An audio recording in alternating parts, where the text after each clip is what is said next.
لا درێژەی بەڕێوەچوونی چالاکیەکان بە بۆنەی یادی لەدایکبوونی پێغەمبەری ئیسلام محەممەد درودی خوای لەسەر بێت لقی چەمچەماڵی یەکێتی زانایانی یانی ئیسلامی کوردستان بە هاوکاری زانکۆی چەرموو دیداری چەمچەماڵی لەژێر ناونیشانی مرۆڤ دۆستی لێبوردەیی پێکەوە ژیان لە هۆڵی کۆنفرانسەکانی سەرۆکایەتی زانکۆی چەرموو بەڕێوە برد. لە دیدارەکەدا سێتەوە لەلایەن کەسانی پسپۆڕ و شارەزاوە پێشکەشی ئامادەبووان کرا. ئێمە وەکو ڕێکخراوێکی پیشەیی یەکێتی زانایانی ئاینی ئیسلامی کوردستان لقی چەمچەماڵ هەموو ساڵێک جۆرەها چالاکیمان هەیە لە ڕاستیە ئامانجمان ئەوە بوو کە خەڵکی موسڵمان و هاوڵاتیانی شاری چەمچەماڵ و هەموو کوردستان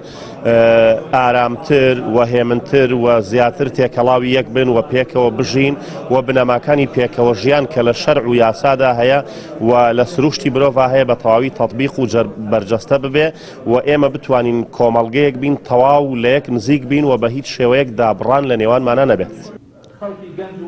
لای خۆیانەوە پێشکەشکارانی بابەتەکانی نێو دیدارەکە با گرنگیەوە باسییان لە ناونیشان و چەمکەکانی نێو دیدارەکە کردو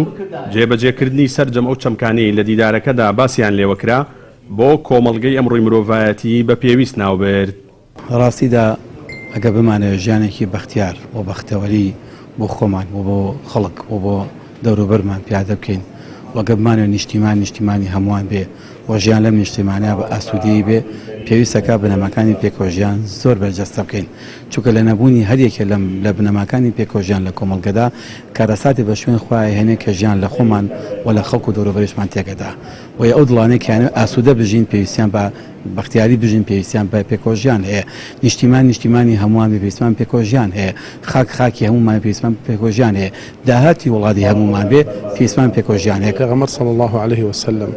بە شێوازی دەستوری مەدینەی دانا کە هەموو مرۆڤەکان تیا یەکسانن موسڵمان و غەیری موسڵمان هەموو حرمەتەکان پارێزرا بوو لەسەر بنەمای وە کەڕەمنا بەنی ئادەم ڕێز بۆ هەموو نەوەکانی ئادەم کە ئێمە هەمومانین بە هەموو جۆر و بە هەموو دینەکانەوە و بە هەموو شێوازی زوبان و عیرق و هۆزەکانەوە بۆیە یەکەم خاڵی پێکەوە ژیانمان ئەوەیە یەکتری بە مرۆڤ بناسێنین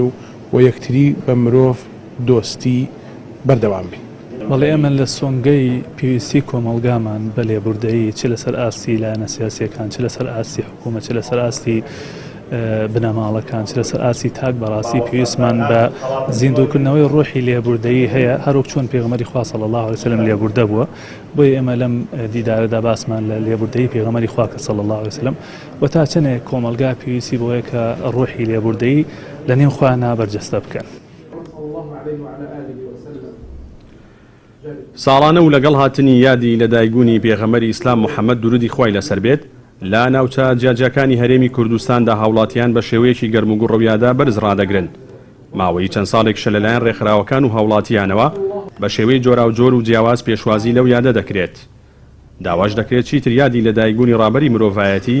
لە شێوازێکی تەقلیدیدا نەمێنێتەوە. جەلال جەباری کەناڵی ئاسمانی پەیام چەمچەماڵ.